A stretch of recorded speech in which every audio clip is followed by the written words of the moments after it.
So Donal, thanks very much for coming in for a chat. How are Real you? pleasure. Good, good. It's very appropriate, I think, that we're here in the Rory Gallagher Music Library, obviously. They're celebrating 40 years. It was renamed Rory Gallagher Music Library in 2004, was it? Around that? You're right there. Yeah.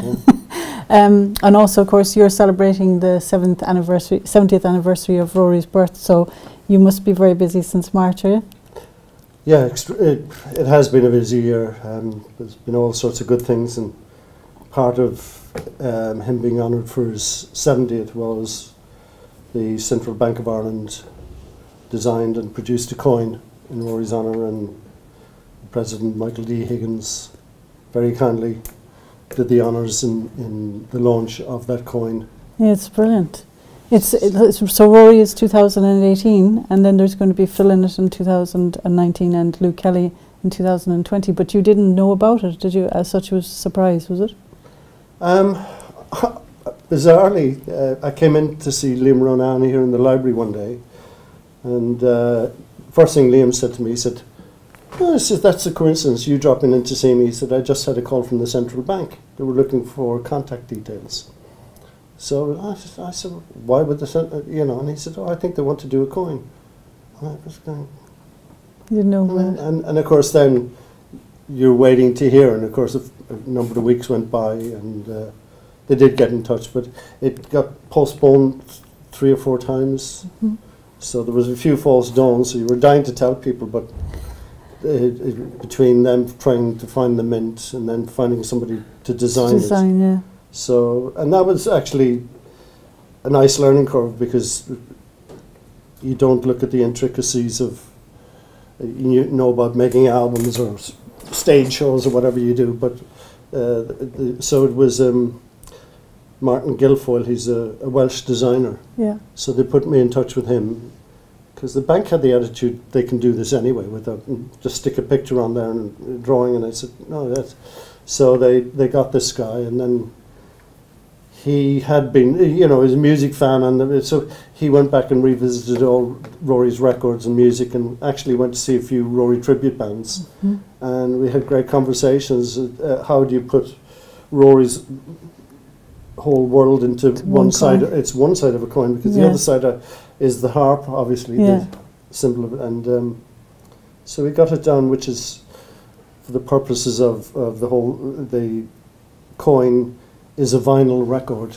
And it's actually live in Europe, which will offend a few people by saying it's a little statement towards when Rory first produced live in Europe. That was 1972 going to 73, and it was a subtle way of ticking the box to join Europe. It was a subtle pro-European, because people didn't. Europe at that time as a name was after, So I thought, well, it's ironic that Brexit is happening now. So when he said to me, which vinyl would you put in, I said, well, let's go back to Live in Europe. And brilliant. There you go. And is it true that there was 3,000 issued, but they all went in one day, was it? Literally a day. Yeah, because I actually heard it from Liam Ronan too. I didn't know they were being issued at all. Yeah, oh, God. Yeah, it's pretty. Yeah, but they're gone. Anyway, it's brilliant. I dropped. I mean, I'll only be downgraded, because I thought, well, fine, I'll leave it to their generosity, thinking, and I dropped a big hint and said, well, I have 4 kids for a start, and then so I got 1. Yeah. And so, luckily, I had gone online to buy some, to hold some, or for whatever reason in the future. And they were kind of saying, oh, well, we're not sure about this order. And I said, well, come on, so they sent them by post from Dublin, and they got lost in the post. That's really an Irish story. I had enormous difficulty going back down and getting them to, because I couldn't track it from the UK, so they had to track it from, anyway, they turned up eventually. Eventually got them, yeah, cool. So, and when were the albums re-released? Was that at the beginning of the year or last year? That was just the, that was the beginning of this year, yeah. Because I was getting mixed up with the Wheels and Wheels, which was the first time that was issued in vinyl. Oh, yeah. Yeah, the catalogue came So we had been with Sony, and so moved Rory's catalogue over to Universal. I mean, Sony were great, and we talked to the other companies, but given the nature of today's downloading, it's a different, completely different world. And so we had to look at how Rory is in the sort of download world, and the physical, the vinyl is great that's come back up, and that'll be there. But Dan, my other son, he's based in New York. He's now a consultant to Universal. So we looked at all the electronic side. So he's taking on the catalogue and having to, so. But it was a really great move, because I think, is this true that in the blues and jazz UK charts, 15 of the albums were in the top 30, is that correct? That's correct, yeah. So massively successful, and the Irish Tour 74 was number one. Number one. Yeah. So that really shows about the legacy is still growing, still expanding, and do you find that there's a lot of young people coming on board now as well? They're starting to get to know Rory's music and. Yeah, well, it's kind of strange the way things have evolved for me, because I often say to myself, how would Rory feel about YouTube, or how would he feel about the download? I mean, he was such a vinyl fanatic, and because even with the vinyl, when I remember seeing a shot of John Lennon on the paper at the time, and he had a button saying "Back to Mono," and I was going, the cheek of him, we've all gone out to buy, the stereo version of Sgt. Pepper's, and now he's telling everybody. And Rory said, "Oh, I agree with him completely, because it's rock and roll is jukebox music, comes out of one big speaker." So it was, and I was going, well, hang on, everybody wants to hear the left and the right, and of course, doing sound mixing and audio engineering and stuff, you always wanted to have the cymbals and but it was like, no, it's rock and roll's direct. So it's kind of actually going back to when you were a young boy yourself, and you were observing Rory as he developed, and you remember obviously he was playing the uke first, wasn't it, and then he went on to the guitar and went and expanded from there. Do you remember kind of witnessing when you observed him and you realised that he's an exceptional talent? Can you remember that a moment, or did it, was it just second nature to you in the family that you didn't pay much attention at the time? No, I remember him being very frustrated about trying to explain a guitar. And we were living in Derry at that time, and my father, who was a piano accordion player and had his own Céilí dance orchestra in his day, the Inishowen Céilí dance orchestra. So this whole newfangled music, and it started with Chris Barber, Lonnie Donegan. The port of Derry had been given over to the Americans in the Second World War, so this is post-war, but they were still there because of the whole threat from, or so-called, the Cold War from Russia. So they used the north of Ireland to monitor all the fleets. But the Americans had their AFN mast. So any radio you turned on, it automatically, it was so, the crystals just picked it up.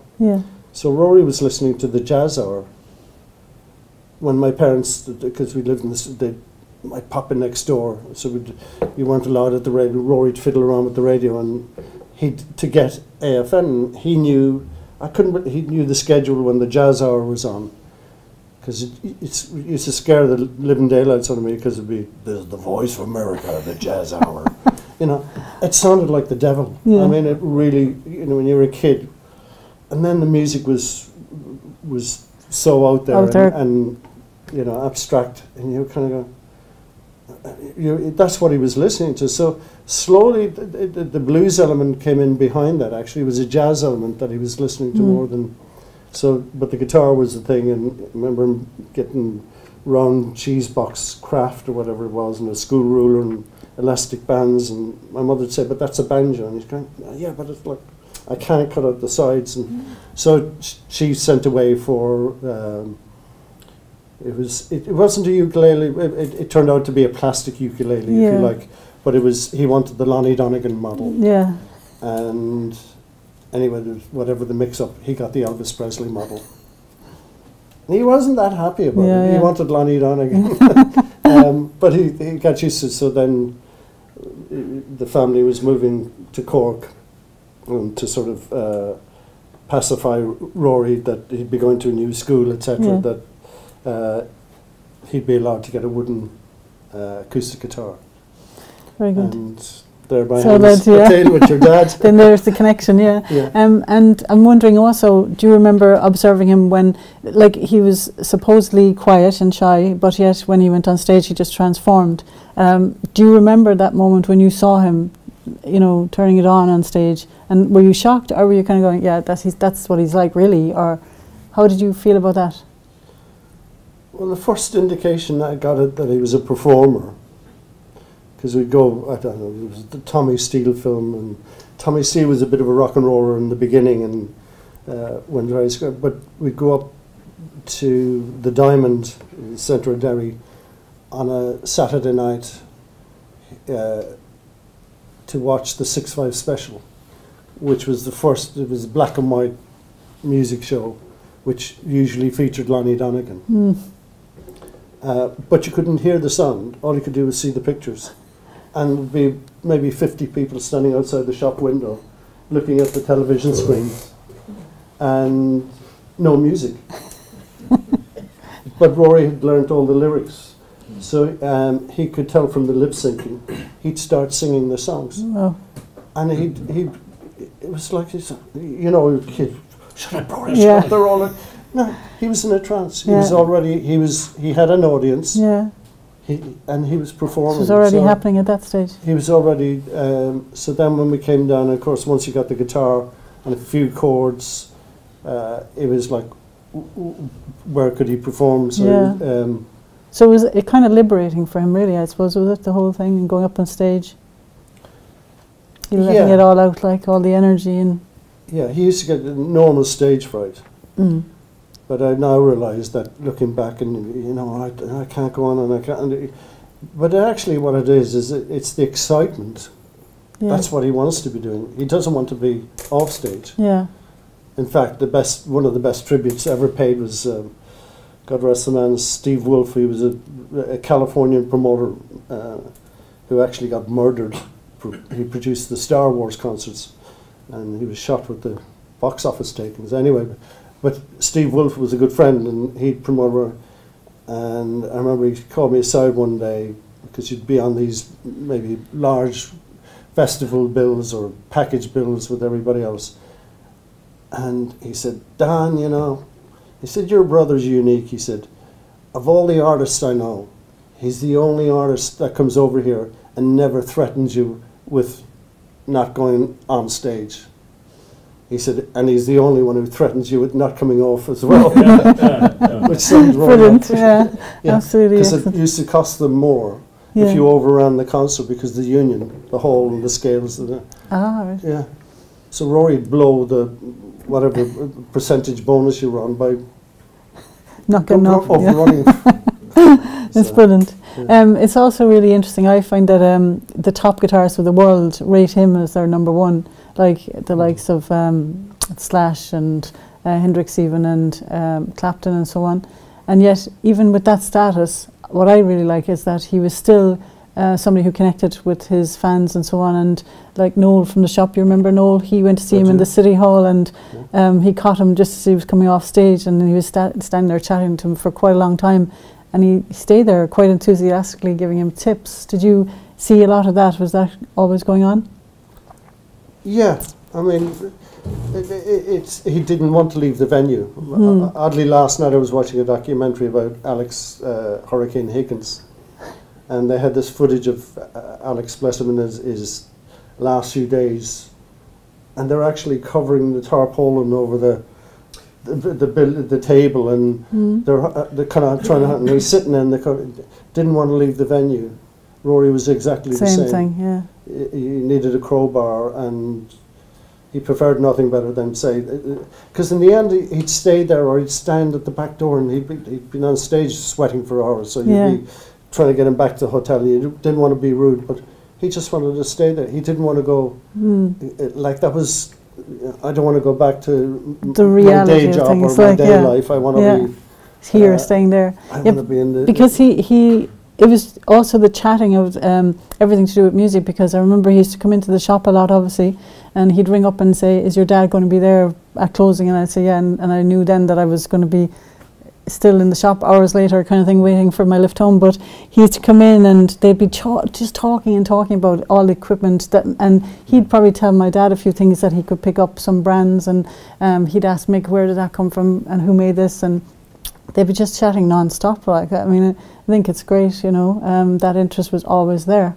Did you think, like, I don't know, I think it was a passion in every sense, like, you know, it was obviously... Totally. It was an obsession. I mean, it was interesting, but one of the lads sent me a link yesterday. They found an old interview from back to 73 for one of some American publication, and it reminded, what it was is about Rory talking to the guy about in Denver about guitar trading. And I thought, oh yeah, because I mean the collection of instruments he had, that's you know, it's like paintings or whatever, that's what he collected. And it turned out the national steel guitar. Lucky we found he'd bought it off the trader because it was Scrapper Blackwell's guitar.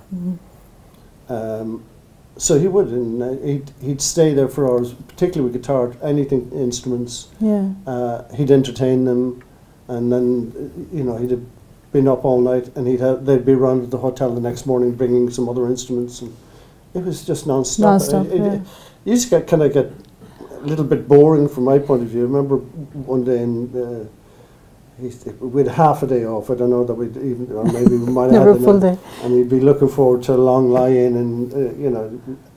So he said, "Oh, would you drive me down to Valley Sound? It's a guitar store." Do you really need? Oh well, I want to look and let's see, and I'll only have the opportunity. That's what he did with his time off. Free time, yeah. And of course, I think I had a bit of a hangover as well. I thought, okay, I'll drive you down, but it's hard parking down there, so I said I'll have to stay with the car. I won't go into the store if you don't mind, Rory, because, you know, and I knew bloody well as soon as you went into the stores, all the fellas would start playing whatever the musician's riff was, you know, at full volume, or the smoke in the water or whatever, full volume, and I'm going, I can't do this. And so he went in and staying with it, feeding the meter. So it was always like that. Yeah. I was parked outside a pawn shop, and I was looking at the pawn shop, and I thought, well, see what he turns up, and I was just out of it. And I spotted a guitar up the back, and I thought, oh, actually, it wasn't the guitar, but it was the guitar case. We needed a case for something else, and I thought, well, I'll see what the price of this guitar is and the case. And so the guy said, oh, it's a couple of $100. And I went, oh. And he said, well, how much have you got? And I said, oh, $50. It wasn't the case. It was just the case I wanted. And, so anyway, I got it for $55. And not thinking, put the guitar in the case. All I knew was Gretsch, and I thought, well, that'll be grand. Yeah. Put it in the boot of the car, waited another hour. Rory came out, all disappointed. I said, you were in that time, and you didn't get anything? He said, oh no, a few things, and he was a great haggler, by the way. Yeah. And so the next thing, and I said, well, I picked up a guitar in the boot. I said, well, the case is really good. I said, the guitar is probably crap, and you'd probably tell me I paid too much for it. So we opened it, and he looked, and he said, you bought it? And I said, yeah, just the pawn shop there. And he said, the Gretsch Corvette. He said, you got it for $55? And I said, yeah. He said, let's get out of here quickly. He's very happy. So it was the only time I ever got one on him. Yeah. Brilliant. While you were waiting for him. The number 64351 is very significant to you, I think it should be. What am I referring to? It's not my phone number, it's the Stratocaster. Yeah, the serial number, the serial number of the Strat that my dad sold Rory. But I was wondering, like, you're obviously the keeper, the guardian of the guitar. And I mean, it's a pretty cool job, I think, all the whole thing that you're looking after, all the whole lot of it. Like, but do you get leaned on by celebrities to let them play the guitar? Not so much leaned on, yeah. I mean, Joe Bonamassa made a request because he was playing the Albert Hall, But now I see you can buy on his website very good prints of him with Rory Strap. Yeah, that was a terrific. Because oddly enough, I was put sitting. I took the guitar down, and then I noticed there was a couple of seats away from Nigel Kennedy, the violinist, who actually turned out to be a Rory fan. So when the Strat came out, and so then more recently on the radio, I heard him talking about Rory's improvisational skills that inspired him. So, to give the guitar an outing like that, it's good. I do get a lot of stick from a lot of fans. How dare he couldn't tie Rory shoelaces? Blah blah blah.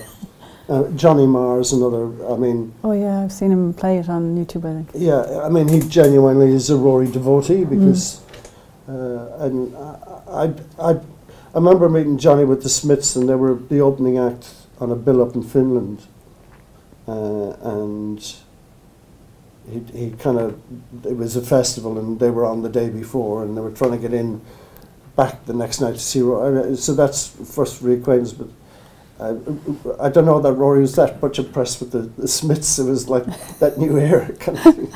Yeah. Because I brought them backstage and I remember Rory making, because they were doing this kind of Beatley kind of, and he said, "Oh, who are the monkeys?" It's kind of he wasn't impressed. But actually, they became the best of friends, and they used to, I know that they'd go to the. Johnny moved into the same area where Rory was in London, and they used to meet up. So there were a lot more conversations that I never knew had. But one morning, the phone rang, and it was Johnny Marr, and he said, "Oh, I'm."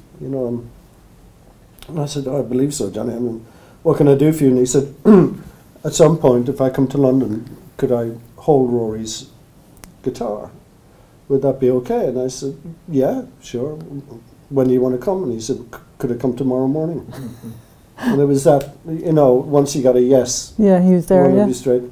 So that was a very good day. I spent the day, and in fact, then he did a concert at Shepherd's Bush last year, and he asked to use the Strat again. It was part homage to Rory. So he did do that, and the Telecaster. I mean, you have to get all the toys out. It's like, can I play with his dinky toys? Yeah. So he goes through all the guitars, and of course, then it's and it's keeping the guitars. You keep the original strings, because then you think, oh, this guitar player will sue me if he gets a rusty string, and you want to keep the original, it's like, but you do. I mean, and then we do the exhibitions, so we did one in Olympia last month. Yeah, I was going to ask you that, so it came out for that as well. Yeah. So there's about 20 guitars, or was there 20 instruments with it? Yeah, I think we ended up putting a few more. It was essentially to be 20, and it was part of the guitar show, and it was a request from Guitarist magazine. I saw the one up in Dublin, I don't know how long ago now, maybe 10 years ago maybe. That was absolutely brilliant. I thought it was incredible. Like, is there a chance that there would ever be a permanent exhibition? Is it realistic to hope for that in Cork, do you think? Well, I've always sort of said that that's there to be done, I mean, and it's finding the right, the location, and yeah, you're still hopeful of that. Put it this way, they're Rory's instruments. He went to the trouble of collecting them, and I was waiting for the boys who play guitars, and my daughter, if she wanted to play guitar. So Dan is actually the gene that bypassed me, went down the line to him. So he has got that lovely touch, whatever it is, was in Rory's playing. So it comes out. And so that I was down at the office one day, and I took a delivery of a black Stratocaster, and it was for my son. I said, "Dan, what's it?" And he said, "Oh, I bought it." And I knew money was tight with him at that present, as always kids. And he said, "Oh, that's my guitar." And I said, "But, the storage unit, there's 150 or whatever it was at that time." I said, "Just go over and pick one." He said, "No, I want my own guitar." And I said, "Does that mean you never?" And he said, "No, I want to have my own guitars." And then it suddenly kind of dawns on you, what you keep them for, what it is. But exhibition-wise, I think what ideally Cork would be is the home of the collection. Yeah. But or the home of the touring collection. Yeah. So it's, you know, I mean, one of the difficulties is you set up a place and the whole thing, and everybody's delighted to. But then, sure, I saw that last week. You don't want it to be that way. It has to be. Don't want saturation like as such, yeah. Yeah. You did an exhibition here in July and August, wasn't it? Remembering Roaring exhibition as well. Yeah. Yeah. So you're kind of always contributing to these events anyway, I suppose. Yeah. It just would be, I think, lovely to see an actual dedicated space, like, you know. But anyway, that's. It'll come. Yeah. I mean, it'll come. I mean, it's slow in coming, but yeah.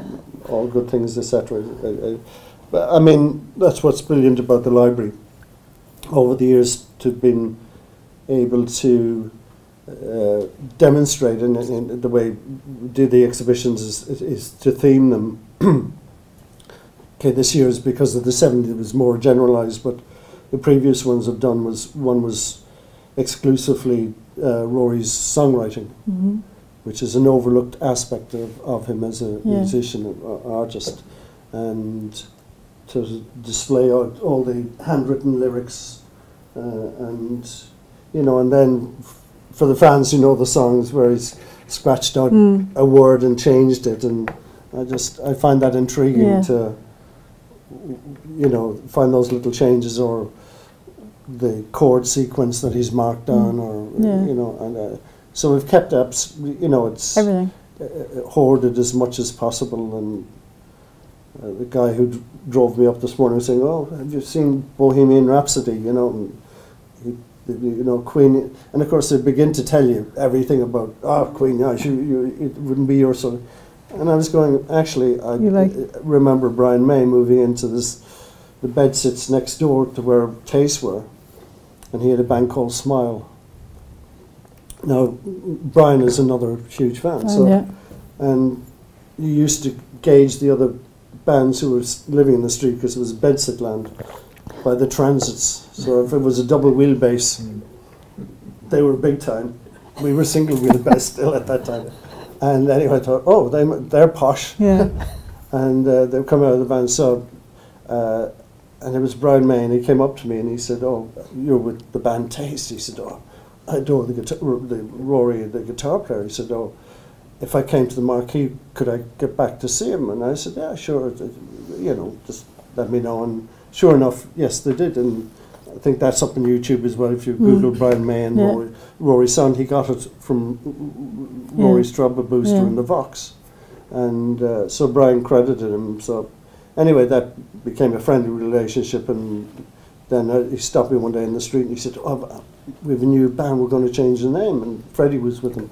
And he said, "But we're trying to get gigs." He said, "Are there any gigs going with Rory?" And I said, "Well, ring the agent, David Oddy." And I said, "Rory's touring every night, so there's bound to be slots." Yeah. So a few days later, Brian knocked on the door and said, "We're doing a gig in 2 weeks' time with you up in Dunstable. And but does Rory do sound checks?" And I went, "Sound checks?" It was days before you just got to the gig, got on stage and did it. I said, "Oh, sound checks." I said, "Well, he changes his strings. He comes early sometimes to change strings, but..." So I said, "I'll say it to Rory." And Rory said, "Oh, sure, yeah, go along." So we get there and Rory changes strings and Brian has a nice conversation, and the rest of us were all a bit wary of this guy in the white Astrakhan fur coat running around backstage. The road crew were like, "Oh, what the fuck are they?" You know. So they went on stage anyway and finished their set. Brian came running in. "Oh, what's Rory thinking?" I said, "That's Rory." And Rory said, "The singer's remarkable." He said, "You know what?" He said, "You've found a new Little Richard." Yeah.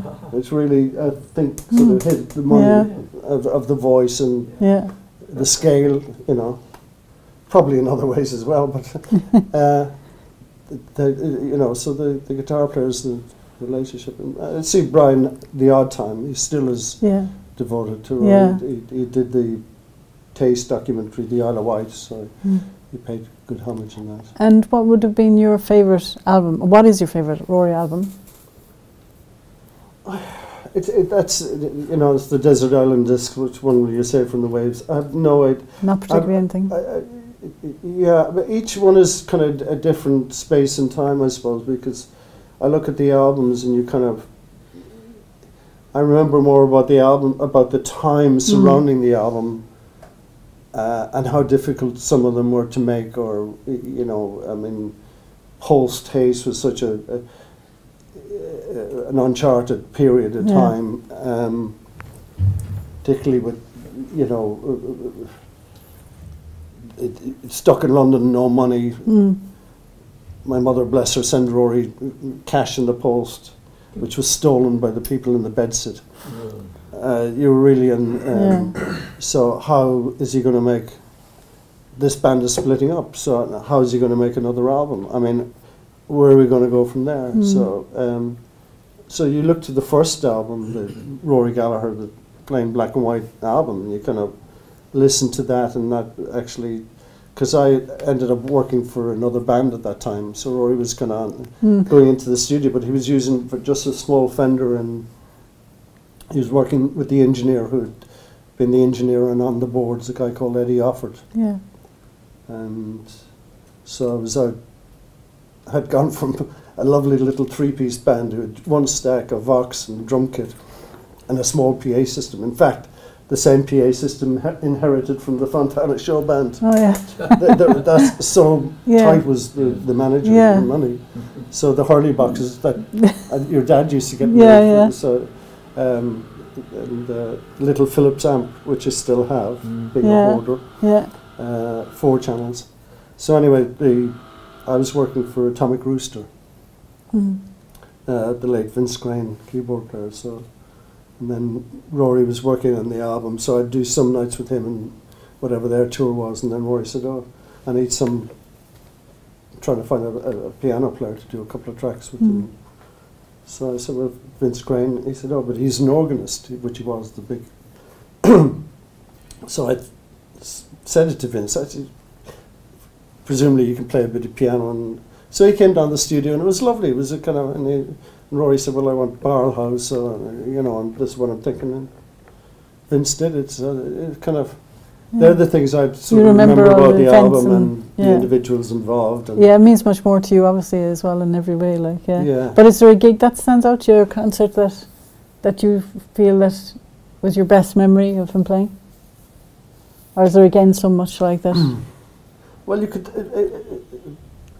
I'd say it was almost impossible to top the City Hall gigs. Yeah. I mean, you know, I can say other gigs, but that'd be kind of a selfish thing, because you'd be thrilled to bits that you're coming back and to Cork. Yeah. And you knew you'd have a crack for a couple of days, or you know, the sessions after. Yeah, you know, so it meant any time you'd play, you know, 2, 3, 4 nights or whatever at a venue, meant that you're the same bed for a few nights in a row rather than one night after another. Moving constantly. Yeah, and it was Christmas, so there was always great buzz. So, and it was also a rejuvenation with Rory. That's where the new material, because he'd have a few days and he'd be at home, and he used to find that's where he wrote better. He wrote, yeah, at home, yeah. So and then, so in the afternoons, then they'd go in and rehearse, but rehearse would be trying out new material, and then he'd always throw one new song in that, because everybody wanted to hear what the albums were, so he'd always throw in one. Get us ready kind of thing, like, I'm wondering how you feel as well about there's maybe considered maybe missed opportunities, for instance, like the time that he went to see the Rolling Stones about maybe joining the band, but in hindsight, I think that maybe this legacy that he has left us is like even greater, as opposed to if he had joined a band. Do you think? Bit of both. Yeah. I mean, I know he was stubborn and steadfast about the way he wanted to do things, but I mean, if he had ended up being Mick Jagger's guitarist or whatever, he would have been lost in their world rather than what he ended up doing.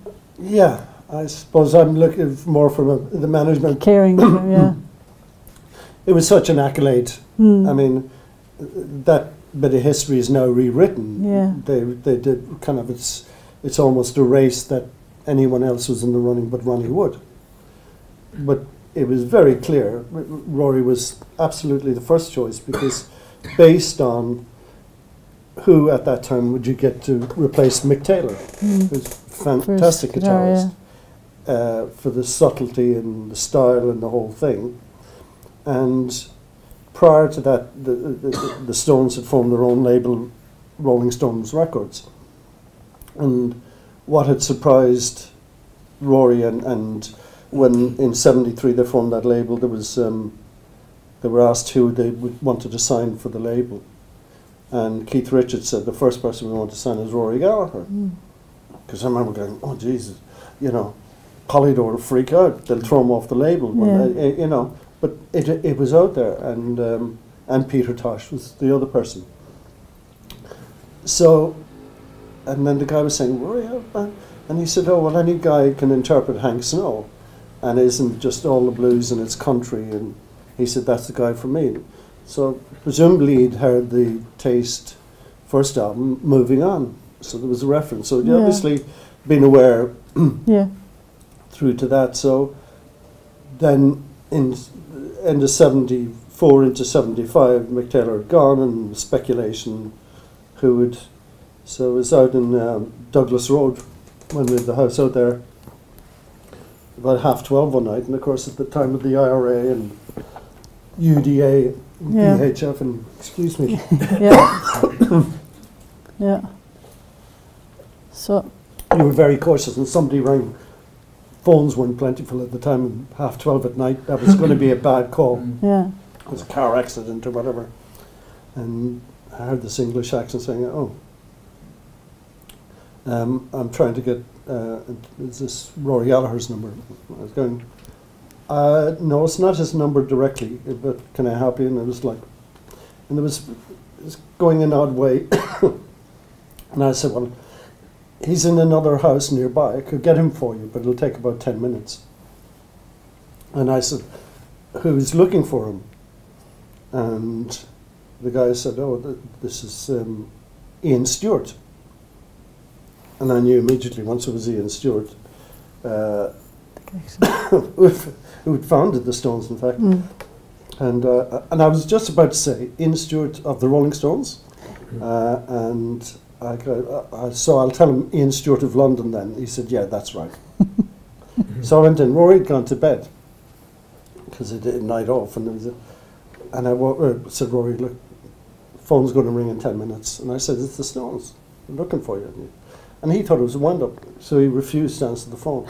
So this went through the night, and eventually they rang back, and I said, well, please, you know, and the conversation, so he was to go over and start on January the 4th, '75, meet them in Rotterdam, and see how it went. So then a few days later the phone call was, oh, the mobile isn't ready, we're moving it back to the 14th, then it became the 16th. So this was going on. Rory was starting his own Japanese tour on the 28th or 29th of January. And so this was really backing into. So they got it together, and Rory had sort of a 4-day, 5-day gap to get in, get out, and go to Japan. So they sent him a ticket to Rotterdam, which I still have. Yeah, brilliant. He refused to have me go. Yeah. He said, "Oh, this is a jam session." And he said, "You'll talk me into something." And I was going, "No." So he went on his own. Yeah. And I said, "Well, let me know, because what'll I do with the band?" Yeah. So as it happened, I had to put the band on one flight, and eventually wait for Rory to join them. It turned up at Heathrow Airport at a fresh case for him, so he never saw home. He just went straight on from there. And he was so tired. I was saying, "What's happening?" And he went, "Oh, I'll tell you where I go." He fell asleep, and the whole flight he was asleep. But the upshot of it was that what he did tell me was that when he got there to the airport, Mick Jagger came by himself. Now, for people who think of limousines and flash lifestyles, Rory got off the plane. He said it had started to snow. He had a small amp in one hand and the Strat in the other, and an overnight bag, and it was starting to snow. While Mick went up and down the taxi rank to negotiate the best fare to Hilversum, where the concert hall, where they had they were renting a concert hall and put the mobile in.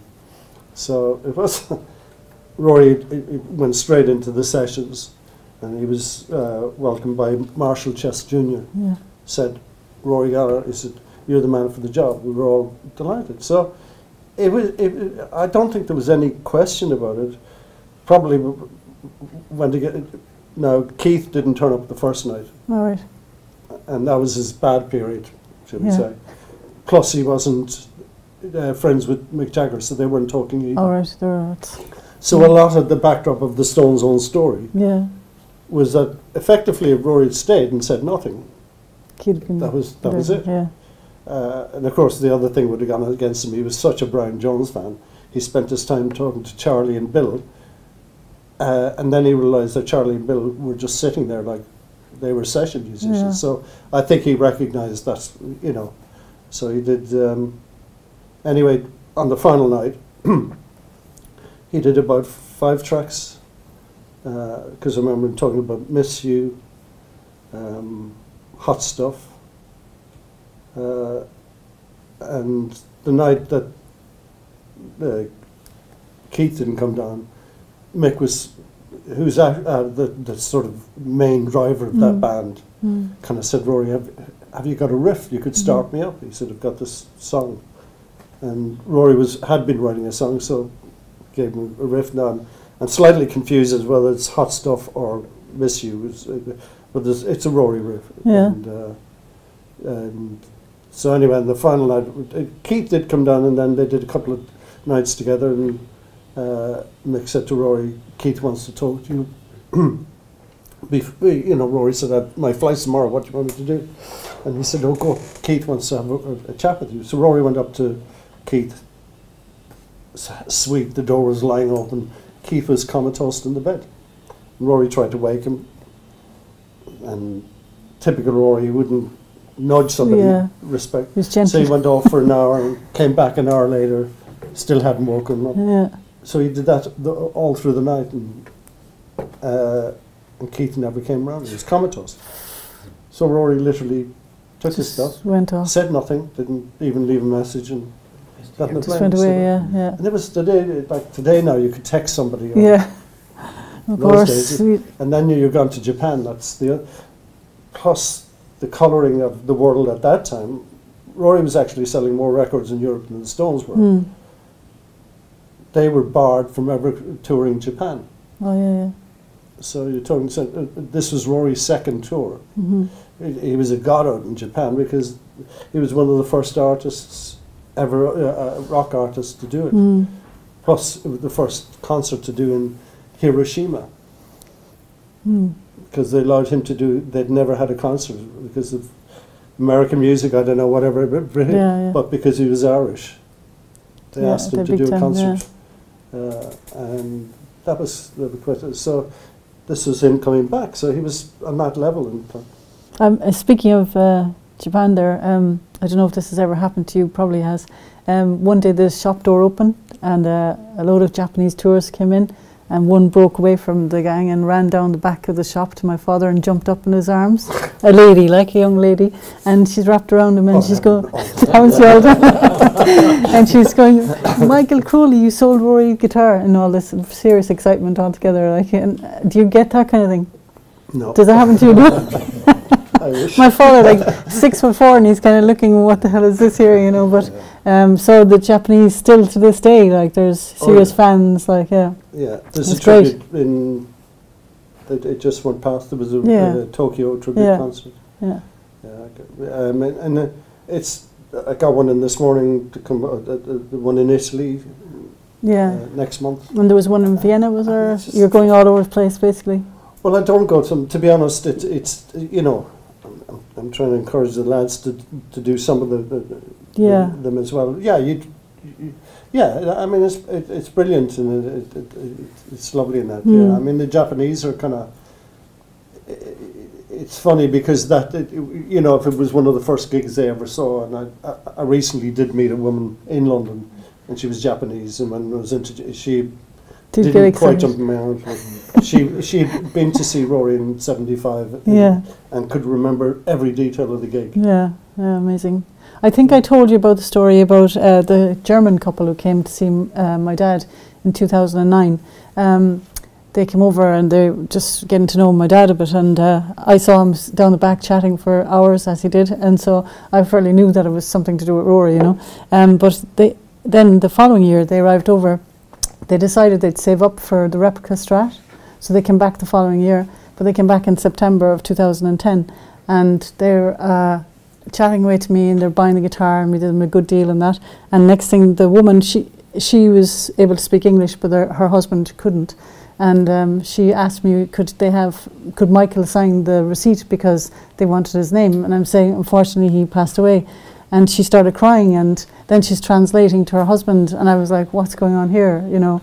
And she told me that they'd grown up in East Berlin. They were behind a wall, and they managed to cobble the radio together, and all they listened to was Rory. And so to them, that represented freedom, which is amazing, and it's beautiful, like, I think, really, when you think about it. So they were actually quite sad that they had got to see him, though, at some concert, which is brilliant, but amazing stories come out of it, like what music means to people and that, you know.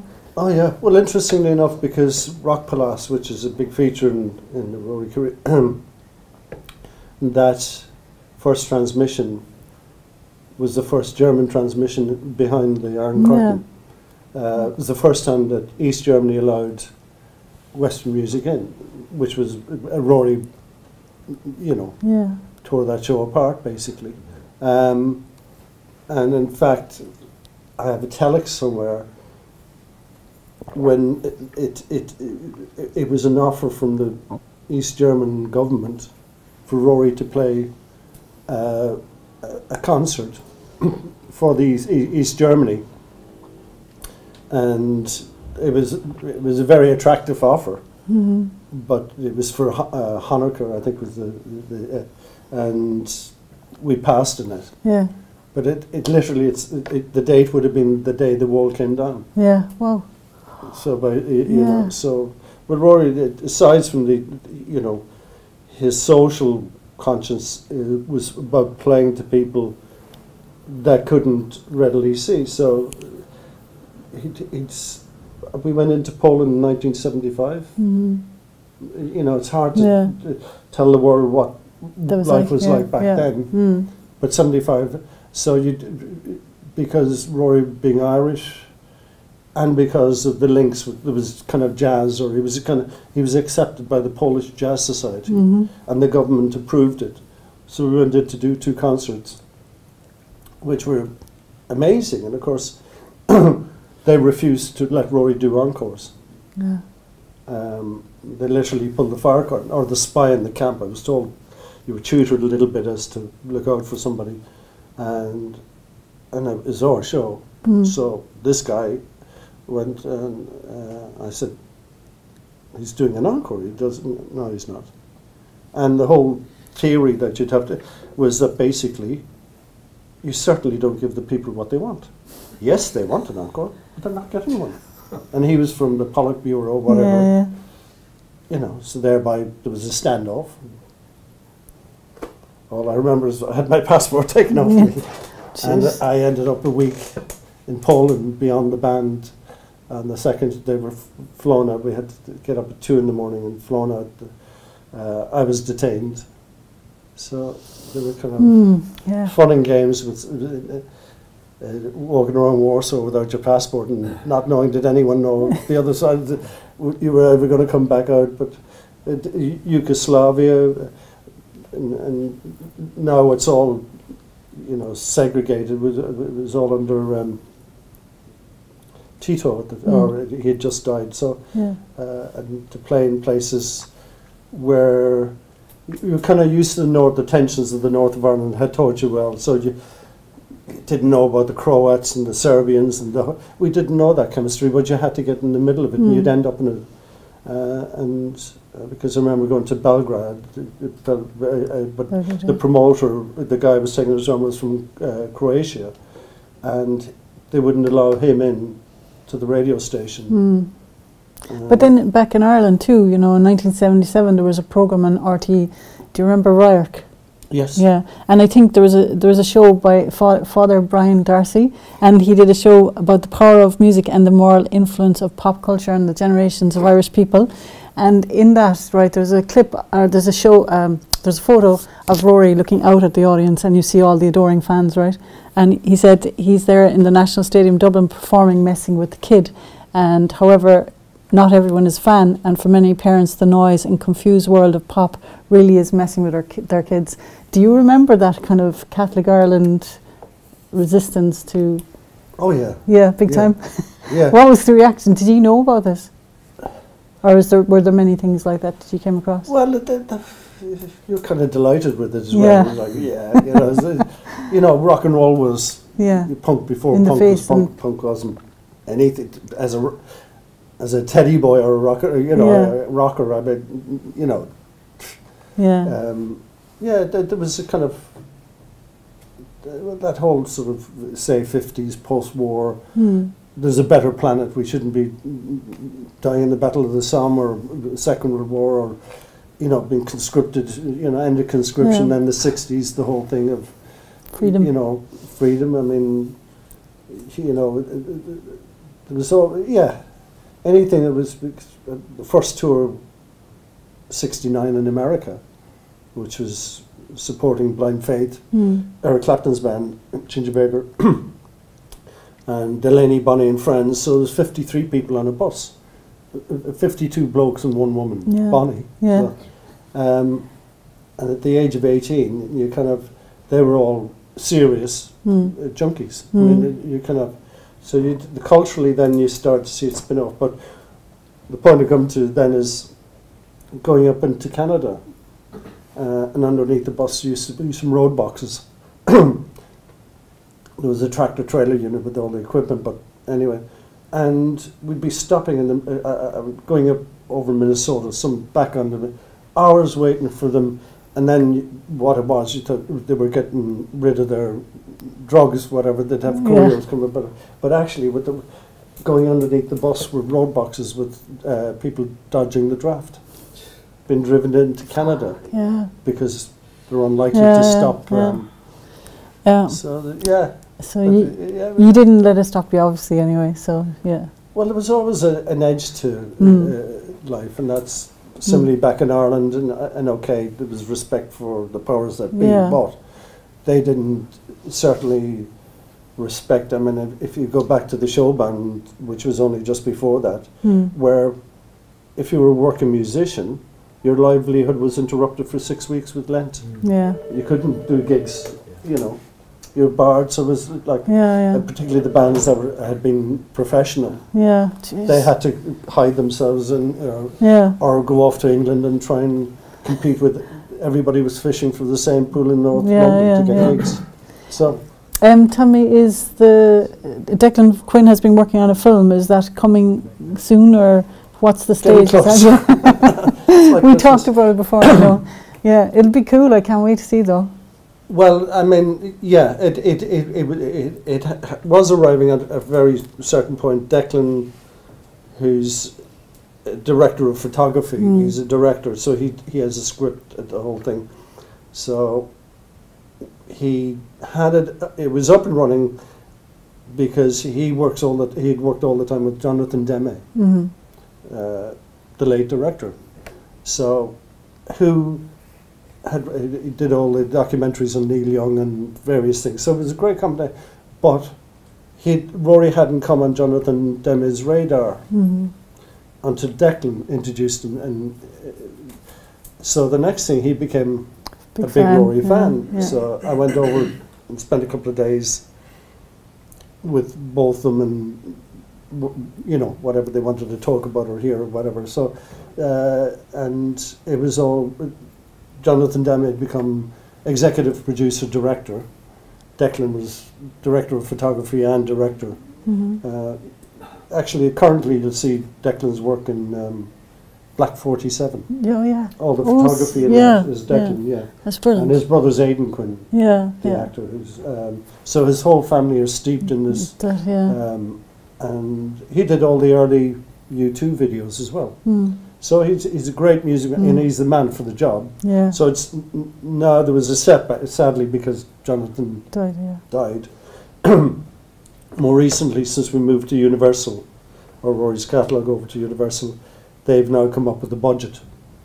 So they're talking to, they want to make it as soon as possible. I mean, they did send a proposal like as Tales Out of School, which I turned back and said no, it couldn't. So I'm waiting on the revised scenario because they don't.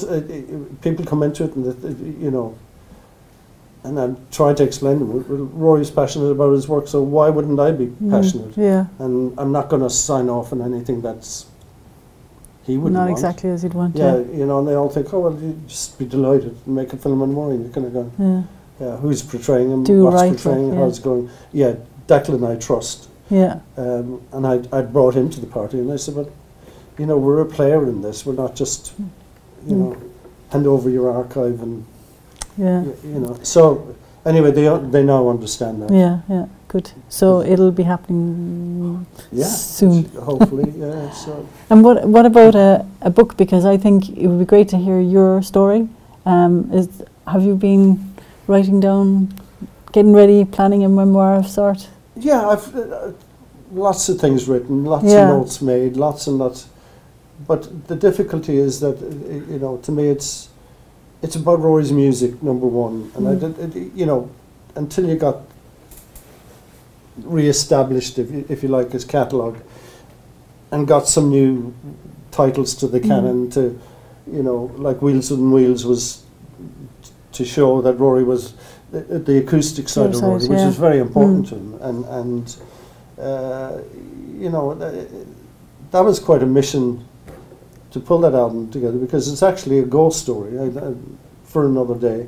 I mean, it's absolutely. It was going to the other side, and other people involved with it had the same experience. It's quite peculiar. So, but that takes a couple of years. So if you start going, well, I'll leave the album and I'll write my book, you know. So it's like a never-ending story, really, like in a way. Yeah, I mean, I had this with the current book that's out, and the guy was kind of berating me for not. I was saying, well, I'm writing my own book. I said, but you wouldn't be writing a book about Rory now if it wasn't for what happened in the last 10 years, because you're not. It doesn't run into the older history. Okay, you try and do research of that, but you're never going to.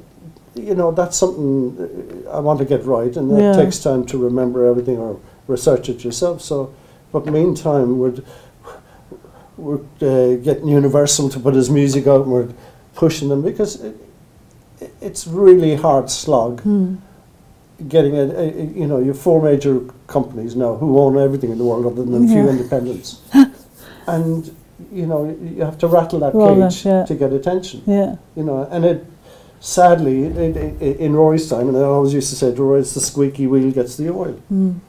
You know, it was all the artists who were flabbing about, and the ones who kept it quiet and played music didn't, you know. And what do you feel most proud of after all that work that you've put into in the last decade or more? What do you feel most proud of? What of your achievements? Oh, God. Never thought about that. I'm still alive, I suppose. Yeah, that... I suppose if you'd, back in '95, you know, I never expected Rory to die, even though his health was, it was always that boxer spirit in Rory that he'd seemed to come through everything. So he didn't plan for that. And even though, you know, he was actually recorded as the longest patient in intensive care at King's College Hospital at that time. he survived, and you know, and then it got to the point, oh well, get him the ambulance to go take him back to the Cromwell Hospital. It'd be closer to you. So after 3 months, you know, you're in intensive care every day. So so it was secondary what the music, but that's what Rory would have, how it would. So I suppose, yeah, I'd take a little bow to say, well, here we are, coming, well, 23 years, 25, that his music is alive and well, and it's all available. Yeah, yeah, that's it, yeah, brilliant. You know, and that, dare I say, for a long time. Owner Rivik, who's here, I'll take his album title, Hand Me Down, that, in a sense, I feel my kids will carry it on beyond that. So that's it's kind of it's a torch, you just pass it on, you know. I'd like to ask a few of the guys, would they like to ask you a question? Do you want to ask him a question? I just would like to, for such an international phenomenon that your brother was, is he recognised locally for, or is it a case of the prophet in his own city? Because he is obviously a major international phenomenon musically. But apart from this particular library, which I think is a super setup, and the plaza in Paul Street, there's very little evidence that Rory was a Cork phenomenon, basically. Should more be done to celebrate his Cork roots and that? You've tried, I suppose. Well, yes and no. I suppose you know, I mean, with the CIT, it's the Rory Gallagher Theatre out at CIT as well. There are a few things, and this is what I've been trying to say to City Hall and the tourist board, because they're all looking for the new Titanic water. They're all looking for, you know, and they have it. So I'll confess, it was in City Hall yesterday morning, so I'm having the same conversation. So we're getting there. I think that, you know, and when it comes, it'll be good, and it'll sustain. It's not just going to be, but yeah, there are a couple of new ideas. Good. So now, Donal, I have a second question for you briefly. Rory was a guitar hero. Who were his heroes? I suppose you start with the obvious from Lonnie Donegan, who wasn't quite a guitar. It was like it was a chord structure, which was a Woody Guthrie. I suppose Django Reinhardt, Doc Watson. In the electric sense, obviously there was Jeff Beck, Eric Clapton, Jimmy Page. You know, but they're all, you know, the same models. Odd people like John Hammond Jr. Obviously, all the blues guys. I mean, his soul slide playing was founded on Muddy Waters. I mean, that was Muddy Waters that was it. And I think probably looking back, after '71, the world didn't get any better for Rory. Doing the Muddy Waters London sessions to him was, you know. So okay, we spoke about the Stones, but to Rory that was well, this is coming down a couple of pegs, but I did see a photograph, I think, of himself, Lonnie Donegan, and Jerry Lee Lewis. Yeah. Would my memory be failing me, or? Well, there were two other sessions. Rory did 71. He did the Muddy Waters sessions. 73. He did Jerry Lee Lewis London sessions, and then in 75 into 76 he did the Lonnie Donegan sessions. You know, which he was the Lonnie one. Rory was meant to be the producer, and he was quite busy at the time, and we just signed Rory over to Chrysalis Records, and so they were picking up the.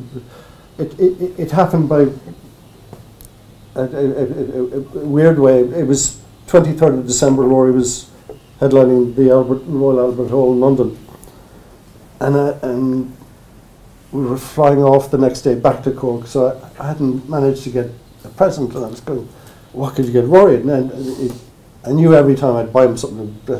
So this guy came down with a new drum kit for the drummer to try out, and I got chatting to him about, you know, what he did, and it turned out he was a bass player with Lonnie Donegan now and again. So I said, oh, Lonnie Donegan, or hero, blah, blah, blah, where is he in the planet these days? And he went, he's in London. And I said, would he not come to the gig tonight? And he said, I don't know. And I said, oh, I'd love to get in touch with him. And the guy was nervous about doing it, but what he did, it was payphones. So I'd run the coin, and he dialed the number out, he'd answered, and here you go. Talk to Lonnie Donegan. And I was, anyway, long story short, I said, look, at the Albert Hall, blah, blah, blah, you know, my brothers, you were the hero, you know, I'm hear it all the time, but I said, and I know it's short notice, we'd like to invite you to the gig if you could make it. And he said, well, son, he said, it's like this. He said, if I turned up, and he said, would anybody know me? And I said, I'd hate to arrive at back in, and I said, I promise you I'd be there myself. And he said, well, where'd I be sitting? Where'd I be at the side of the stage? And I said, look, I know the record company have taken a box and they've got hospitality in there. You'll be well looked after. So he turned up. And he turned up in a black, in a bow tie, black, you know, very formal, and a frilly shirt and everything. And he said, am I dressed okay? And I said, yeah, but actually Rory's concert in '75 was the first rock concert. They had banned rock since the early '70s, after the Nice had burnt the flag or whatever. And so Rory they took a chance on putting it. And it had been that formal, so Lonnie was there. And so I said, look, last favour, Lonnie, Rory doesn't know you're here. You'll meet him after the gig. But would you do the honour and announce him on stage? Because that's my Christmas present to Rory. Yeah. And he said, okay, son. He said, so long as you go out and you give me an introduction. And he said, because people out there won't know me. And I said, you kidding? And he said, oh, well, do your best. I don't want to walk out cold. And he was terrible. So it was, the double effect was, I went out and did this big thing, the audience went bananas for Lonnie Donegan. Rory's backstage waiting to be announced, and here's it being announced by Lonnie Donegan, and goes into complete shock. And it took 15 minutes for Rory to go on stage. Stage fright mixed in with shock. Oh, shock, yeah. And all I remember Rory walking on, and he wagged a finger at me and he said, don't you ever do anything like that to me again. And I said, but Rory, happy Christmas. And he went, I know. He said, but not in a gig like that. So there's Lonnie Donegan, who actually is on the Wheels Within Wheels album. Yeah. And he did that, he did a Rory tribute up in the Buxton Opera House.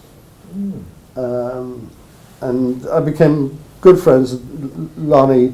Possibly, I'd met him, oddly enough, I took him to see Gordon Lightfoot and to a concert. I got tickets, and because he lived out in Palm Springs. He came in, and he came into town anyway. He was trying to get his daughter a job in LA. Anyway, long story short, I saw Lightfoot. So, and saw Lonnie in just a few days before he died. He called me up one night and he said, look, he said, I'm in town for a few nights. He said, I've just been given a new guitar. And he said, I've no one to play to or show off to. And I said, oh. And he said, would you come up to the flat? And I said, yeah, okay, Lonnie. And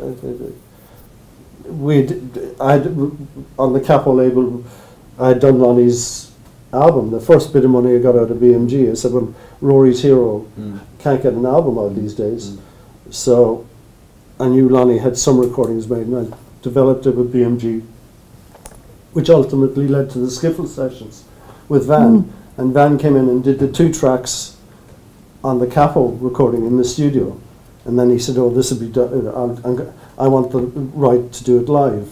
So that's which was great, because that got, anyway, that's part of my connection with Lonnie. Yeah. So I got up to Lonnie's flat, and he'd taken delivery of a Martin guitar, which was the Lonnie Donegan model.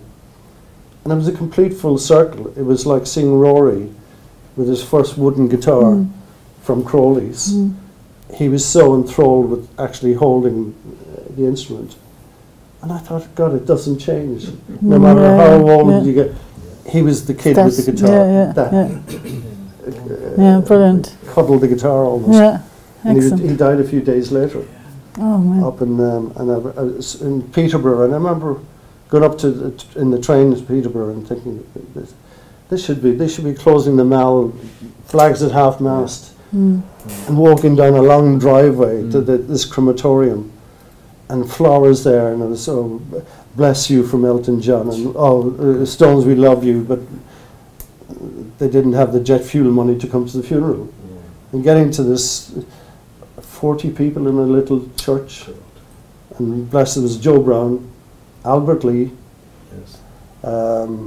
Freddie Parrott, stage and music hall guys. I'm trying to think of any other guitar players, but I thought this is criminal. It's pretty, And that and then his wife came over. It was a little bit late, and she came over and said, "You're doing the eulogy."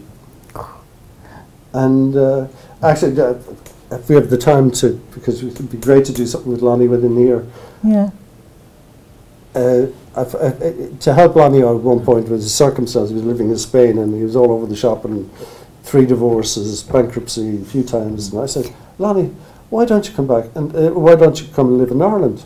Because I knew all the stories, his Irish connections. And his aunt lived in Oman. He used to tell me, and he said, "Oh," and I said, "There's a tax, thing, and you could be exempt and da da da." And he said, "Well, how would I go about that?" And I said, "Well, I'll call into the Irish embassy," and it was an ambassador at the time, Ted Barrington. And I said, "What would a guy like him have to do?" Now everybody wants one, but back then. And he said, "What a defection. Lonnie Donegan, British guitar hero." It was like, wow. He said, "Just get me his genealogy chart." And he said, with a name like Donegan, it's going to be for second. So I said to Lonnie, so Lonnie said, he said, "Oh, I think I can do that online." It was new internet at the time for him. And he said, "I'll come back to you in a couple of days." The phone rang at 7 in the evening, and he said, "Son, are you near a fax machine?" I said, "I'm sitting next to one." And he said, "Is it private?" And I said, "Yeah." I said, "I'm the only one here in the office." And he said, "Fine." He said, "A fax come through." And he said, "By the way," he said, "how many Gallaghers in Cork City?" And I said, "Well, I couldn't tell you." I said, "I remember when I was going to school, there was only one other Gallagher family, and I'm still friends with them, but," I said, "they were the only Gallaghers in Cork City with the telephone, and they never forgave me because they got all the phone calls from around the world." But I said, I said, "Probably more common nowadays, but there you go." And I said, "Well," he said, "Well, in that case, we must be related." And I said, "Lonnie, wouldn't I love to think of what blah, blah, blah." And he said, "Okay, watch the facts." So he's descended from a John Donegan who was born in Ballydonegan in North Cork, who married, I think it's a Mary Gallagher. So he did Don't get tell married. me you're not related. So anyway, thereby they sailed off to Gibraltar. So he got all the things. Anyway, he became Irish, and he got. I remember he put him up for the Irish Post Lifetime Achievement Award, which he got. So in the end days, it was a very kind of cordial. And he came over, and I got him to do with. It was a song Rory and I learned as kids, "Nobody Loves Like an Irishman." I don't know if you remember that. And Lonnie, I asked Lonnie about it one night in the car, and it said he had forgotten the song. And I said, "But you wrote it." And he said, "I might have done some." He said, "I have no idea what you're talking about." And I said, "It was #1 in Ireland." And I said, "It was certainly, it was a great piece of writing." And he said, "Would you sing it for me?" So I sang a couple of lines, and he said, "Oh yeah, no, I think." So he called me the following day, and he said, "I'd forgotten the song." And the reason he said I forgot it, and he said, "I didn't actually write it." He said, "I bought a book of unpublished poetry that was unpublished," and he said, "I saw this," and he said, "I put a calypso to it because I thought the poem." And he said, the guy in the Telegraph now says it's the writings of Jane Austen. And it was a letter to her Irish boyfriend that her family had stopped her from seeing. He was in the military and he'd come over from Ireland. And this was the writings of Jane Austen, back to Nobody Loves Like an Irishman, which would act, because I told Keris Matthew to play it one day on the radio, and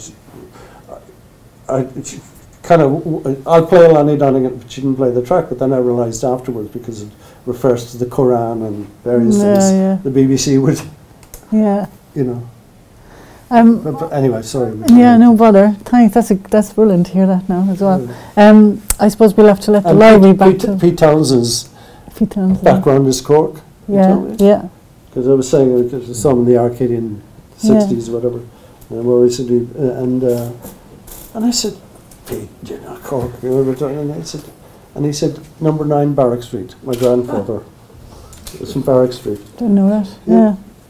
Amazing. Anyway, I think we'll have to let the library get back to being the library. Thanks a million, Donal. Pleasure. It was brilliant chatting to you. Thanks a million. Cheers. Thanks.